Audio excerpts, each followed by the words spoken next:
up at my jacket. His expression hardened into pure disbelief as his eyes traced the jagged, chemical white stains ruining my only professional blazer. "Is this some kind of joke to you?" he asked, his voice echoing in the silent boardroom. I didn't blink. I couldn't tell him that just 9 hours ago, my own parents had watched my sister pour pure bleach over this fabric, laughing as they told me to stop making a scene and accept that I'd never amount to anything. They thought a ruined jacket would destroy my medical school interview and keep me trapped under their thumb forever. What they didn't know was that the bleach hadn't just destroyed my clothes, it had exposed a decades-old corporate fraud that they had stolen directly from me. "It's not a joke, sir," I whispered. "It's a crime scene. Let me explain. My name is Maya, and at 25 years old, I thought I knew exactly how cruel my family could be. But nothing prepared me for the night before my life-changing medical school interview. I had spent 3 grueling years working double shifts, saving every spare penny just to buy a single, professional gray blazer from a thrift shop. It was my ticket out of poverty, my one shot at a future. As I carefully ironed the fabric in the laundry room, my sister, Chloe, sauntered in holding a gallon jug. Before I could even process the smirk on her face, she unscrewed the cap and poured pure, concentrated bleach directly over the shoulders of my jacket. "Oh, oops," Chloe giggled, watching the fabric violently hiss and fade into ugly, chemical white stains. "Guess you'll have to skip tomorrow, Maya. You never belonged in med school anyway." Tears burning my eyes, I grabbed the ruined cloth and ran into the living room, screaming for my parents. But as I showed them the dripping, sabotaged blazer, my father didn't even look up from his tablet. "Stop making a scene, Maya," he snapped, his voice dripping with icy dismissal. "Your sister did you a favor. You're being unrealistic. Accept that you'll never amount to anything, and stop trying to outshine Chloe." My mother nodded in agreement, laughing softly under her breath. They thought a ruined jacket would destroy my interview and keep me trapped under their thumb forever. But their cruelty had just set a fuse. The heavy silence of the house pressed in on me as I retreated upstairs, my hands trembling against the damp, chemically ruined fabric of my blazer. I had less than 9 hours until the interview panel gathered. Buying a new jacket was impossible. My bank account was completely drained, a reality my parents took twisted pride in maintaining. Desperate, I climbed the creaking stairs to the dark, dust-covered attic, hoping against hope to find an old coat or a piece of vintage clothing that could pass as professional. Deep in a corner, beneath a layer of moldy cardboard boxes, sat my late grandmother's heavy iron trunk. It had been padlocked shut since the day she passed away 3 years ago. My parents always claimed she died penniless, leaving nothing behind but medical bills. But tonight, driven by pure survival instinct, I grabbed a rusty crowbar from the floorboards and pried the lock open with a loud, metallic screech. Inside, there were no old clothes.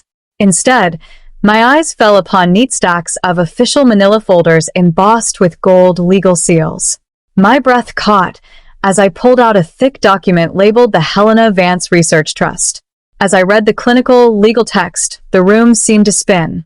My grandmother hadn't died broke. She was a brilliant geneticist who had patented a revolutionary medical research protocol. The trust explicitly stated that all royalties and a massive corporate inheritance belonged solely to me upon my 25th birthday to fund my medical education. Beneath the trust were bank statements showing my parents had forged my signature, systematically diverting millions into accounts funding Chloe's luxury lifestyle. They hadn't just ruined my blazer to stop my interview. They were trying to hide the inheritance they had stolen from me. The morning sun had barely broken over the horizon when I stepped out of the house, clutching the ruined, bleached jacket tightly against my chest. I hadn't slept a single wink. My mind was a chaotic storm of shock, anger, and absolute resolve. I knew exactly what my parents and Chloe expected me to do. Curl up in a ball, skip the interview, and let them keep living like royalty off my stolen inheritance. But I wasn't going to give them the satisfaction of hiding. I pulled the gray fabric over my shoulders. The stark, chemical white stains screamed of sabotage, looking incredibly out of place against my neat white button-down shirt. When I looked at my reflection, I didn't see a victim anymore.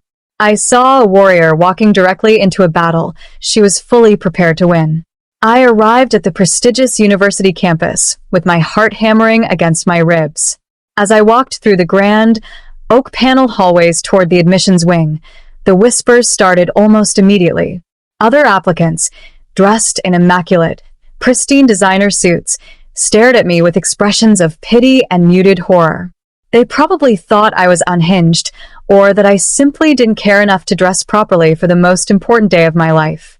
I ignored them all, keeping my chin held high and my eyes locked onto the heavy boardroom doors at the end of the hall. Before I tell you that with the city you're watching from, I want to see how far this story of survival has reached. I took a deep, steadying breath, pushed the heavy doors open, and stepped inside. The heavy boardroom door clicked shut behind me, sealing out the whispers of the hallway. I stood at the end of a long, polished mahogany table, facing a panel of 5 distinguished admissions officers. At the center sat the Dean of Admissions, his sharp eyes instantly locking onto my attire. The contrast was undeniable. The jagged, chemical white stains ruining my only professional blazer practically glowed under the harsh fluorescent lights, looking exactly like the aftermath of a malicious attack. The dean looked down at my application, then up at my jacket. His expression hardened into pure disbelief as his eyes traced the bleached fabric. "Is this some kind of joke to you, Miss Vance?" he asked, his voice echoing coldly in the silent room. "This is a highly competitive medical program. Showing up in a vandalized suit suggests a profound lack of respect for this institution."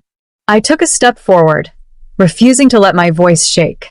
This moment mirrored the exact reality of the situation. "It is not a joke, sir," I replied calmly. "It's a crime scene. My family bleached this jacket last night to stop me from attending this interview.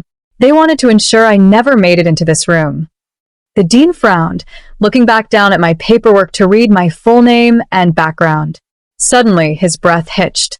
He flipped past my personal statement to the attached references and the unique scientific lineage listed in my background. The anger completely drained from his face, replaced by absolute shock. He looked at my bleached jacket, then at my last name, his eyes widening in recognition. "Wait, you're her," he whispered. "You are Helena Vance's granddaughter?" The dean leaned back in his chair, the legal and financial gravity of my name completely transforming the energy in the room. He revealed that for the past 3 years, my parents have been actively applying for and receiving massive university research grants under the guise of the Helena Vance Foundation, explicitly using my forged identity to authorize the transactions. While they kept me broke and desperate, they were embezzling hundreds of thousands of dollars directly from the medical school's prestigious endowment fund. "They aren't just sabotaging your career, Maya," the dean said, his voice tight with outrage. "They are committing massive federal fraud against this institution." Instead of calling the police immediately and tipping them off, the dean called in the university's chief legal counsel. Together, right there in the boardroom, we formulated a calculated legal trap. We would use my ruined, bleached blazer as the ultimate proof of their malicious intent to suppress the truth. I sat down and signed a series of formal affidavits, officially revoking their access to the foundation and authorizing a full corporate asset freezing order. The university's legal team attached the evidence I brought from the attic to a massive, multi-million-dollar lawsuit for fraud, elder abuse, and grand larceny. We wrapped the legal documents in a plain manila folder. I put my bleached jacket back on, looked the dean in the eye, and thanked him. The trap was set. It was time to go home. When I pushed open the front door of our house, the sound of clinking glasses and laughter echoed from the dining room. I walked in to find my parents and Chloe sitting around a lavish spread, celebrating with an expensive bottle of champagne. They were already toasting to my assumed failure. Chloe looked up, her eyes instantly landing on my bleached blazer. She burst into a cruel, mocking laugh. "Oh, look, the doctor has returned. Did they kick you out of the lobby, Maya? Or did you actually manage to embarrass yourself in front of the board?" My mother smiled, taking a sip of her drink. "We told you not to make a scene, dear. Now take that hideous jacket off and go up to your room." "I won't be going to my room," I said, my voice dangerously calm as I stepped up to the table. I tossed the thick manila folder right into the center of their expensive dinner plates. But you three need to start packing yours. My father scoffed, opening the folder with a look of irritation. But as his eyes hit the first page, the formal asset forfeiture papers, the freezing orders for their bank accounts, and the university's multi-million-dollar lawsuit for fraud and grand larceny, the color completely drained from his face. The glass in his hand slipped, shattering against the hardwood floor. What is this?" he stammered, his hands shaking violently. "It's the end of your little game," I whispered, leaning over the table. "I know about the Helena Vance Trust. I know you stole my inheritance to buy this house and fund Chloe's life. The university has already frozen every dollar. You have exactly 30 days to vacate this property before the bank seizes it."